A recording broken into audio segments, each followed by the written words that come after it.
Hello guys, நம்ம இன்னைக்கு என்ன பார்க்க போறோம்னா நிலவோட தென்துருவத்திலேருந்து சாம்பிள்ஸை கலெக்ட் பண்ணிட்டு வந்த சைனாவோட சாங்கி 6 ஸ்பேஸ் கிராஃப்ட் இதை பற்றி நம்ம இப்போ பார்க்க போகிறோம். இந்த மாதிரி புது புது அப்டேட் நீங்கள் பார்க்கணும், மறக்காம இந்த சேனல் வந்து சப்ஸ்கிரைப் பண்ணுங்க. இப்போ உங்கள் டீட்டெயிலாக பார்ப்போம். சைனாவோட ஸ்பேஸ் ஏஜென்சியான China national space administration CNSA வந்து சாங்கி 6 ஸ்பேஸ் கிராஃப்டை சக்ஸஸ்ஃபுல்லாக லான்ச் பண்ணாங்க. இந்த சாங்கி 6 இந்த ஸ்பேஸ் கிராஃப்ட் இதோட மெயின் மிஷன் வந்து என்ன அப்படின்னு கேட்டிங்கன்னா, நிலவோட தென்துருவத்தில் சாம்பிள்ஸை கலெக்ட் பண்ணிட்டு மறுபடியும் நம்ம வந்து பூமிக்கே கொண்டு வரது சைனாவோட சாங்கி 6 இந்த ஸ்பேஸ் கிராஃப்ட் இதோட மெயின் மிஷனாக தான் இருக்குது.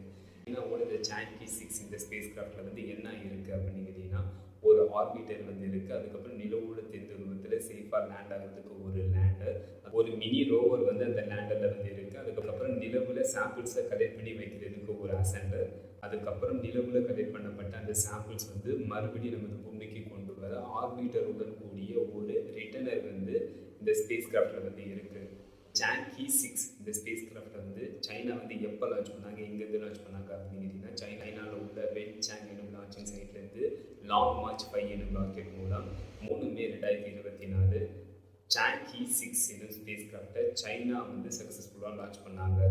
சைனாவோட சாங்கி 6 இந்த ஸ்பேஸ் கிராஃப்ட் சக்ஸஸ்ஃபுல்லாக லான்ச் ஆனதுக்கப்புறம் இந்த சாங்கி 6 ஸ்பேஸ் கிராஃப்ட் வந்து லூனார் ஆர்பிட்டுக்கு நிலவோட சுற்றுவட்ட பாதைக்கு எப்போ சென்றடைஞ்சிச்சு அப்படின்னு கேட்டிங்கன்னா, 8 மே 2024 சைனாவோட சாங்கி 6 இந்த ஸ்பேஸ் கிராஃப்ட் வந்து நிலவோட சுற்றுவட்ட பாதைக்கு சக்ஸஸ்ஃபுல்லாக சென்றடைஞ்சிச்சு.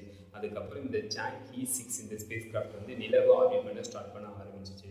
அது நிலவோட தென்துருவத்தில் சேஃபாக லேண்ட் ஆகுறதுக்கு இந்த சாங்கி 6 இந்த ஆர்பிட்டர்லேருந்து லேண்டர் வந்து 30 மே 2024 தனியாக செப்பரேட் பண்ணப்பட்டுச்சு. அதுக்கப்புறம் லேண்டர் வந்து 1 ஜூன் 2024 நிலவோட தென்துருவத்தில் லேண்டர் வந்து சக்ஸஸ்ஃபுல்லாக லேண்ட் ஆனிச்சு. லேண்ட் ஆனதுக்கப்புறம் அந்த லேண்டர்லேருந்து ஒரு மினி ரோவர் வந்து வெளிவந்து சில இமேஜஸ்லாம் வந்து எடுத்து அந்த டேட்டாவை சைனாக்கு தான் சென்ட் பண்ணுது. அதுக்கப்புறம் லேண்டரில் உள்ள ரோபோட்டிக் ஸ்கூப் மூலம் நிலவோட தரைப்பகுதியில் 2 மீட்டர் ஆழம் வரை ட்ரில் பண்ணி நிலவோட மண் மற்றும் பாறைகளை வந்து எடுக்கப்பட்ட அந்த மண் மற்றும் பாறைகள் வந்து லேண்டருக்கு மேலே உள்ள அசெண்டர் மாடியூலில் வந்து ஸ்டோர் பண்ணி வைக்கப்படுது. அசெண்டர் மாடியூலில் சேகரிக்கப்பட்ட அந்த சாம்பிள்ஸ் வந்து 2 kg வந்து இருக்கும் அப்படின்ட்டு சைனாவில் தெரிவிச்சிருக்காங்க. உள்ள தென்துருவத்தில் சேகரிக்கப்பட்ட அந்த 2 kg சாம்பிள்ஸ் உள்ள அந்த அசெண்டர் மாடியூல் வந்து 3 2024 நிலவோட தென்துருவத்திலிருந்து ரிட்டர்ன் லான்ச் பண்ணப்படுது. லான்ச் பண்ணப்பட்டதுக்கு அப்புறம் அந்த அசெண்டர் மாடியூல் வந்து ஆர்பிட் பண்ணிட்டு இருக்கிற ஆர்பிட்டர் மற்றும் ரிட்டர்னர் அதோட 6 ஜூன் 2024 டாக்கிங் பண்ணப்படுது, இணைக்கப்படுது. சக்ஸஸ்ஃபுல்லாக இணைக்கப்பட்டதுக்கு அப்புறம் அசெண்டர் மாடியூலில் உள்ள நிலவுல தென்துருவத்தில் கலெக்ட் பண்ணப்பட்ட அந்த 2 kg சாம்பிள்ஸ் வந்து ஆர்பிட்டரில் உள்ள ரிட்டர்னர் கேப்சூலில் சக்ஸஸ்ஃபுல்லாக ட்ரான்ஸ்ஃபர் பண்ணப்படுது. சக்ஸஸ்ஃபுல்லாக ட்ரான்ஸ்ஃபர் பண்ணப்பட்டதுக்கு அப்புறம் அந்த அசெண்டர் மாடியூல் வந்து 6 ஜூன் 2024 வந்து அன்டாக்கிங் பண்ணப்படுது. அதுக்கப்புறம் அந்த ஆர்பிட்டர் வந்து நிலவோட சுற்றுவட்ட பாதையிலிருந்து நமது பூமியோட சுற்றுவட்ட பாதைக்கு மாற்றப்படுது. அதுக்கு சாங்கி 6 ஆர்பிட்டர் வந்து நமது பூமியை ஆர்பிட் பண்ணுது.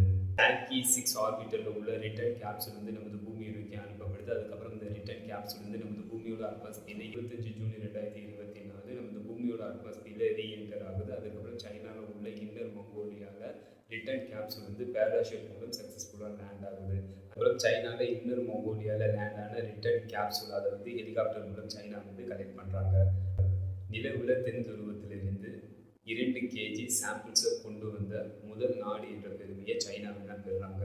நிலவோட தென்துருவத்திலிருந்து கொண்டு வரப்பட்ட அந்த 2 kg சாம்பிள்ஸ் அதன் மூலம் என்ன தெரிய வரும் அப்படின்னு கேட்டீங்கன்னா, சைனா வந்து என்ன சொல்றாங்கன்னா, கிரகங்கள் வந்து எப்படி உருவாகுது என்ற முக்கியமான கேள்விக்கு இந்த சாம்பிள்ஸ் வந்து பதிலளிக்க கூடும் அப்படின்ட்டு சைனா அவங்க தான் தெரிவிச்சிருக்காங்க. Final video government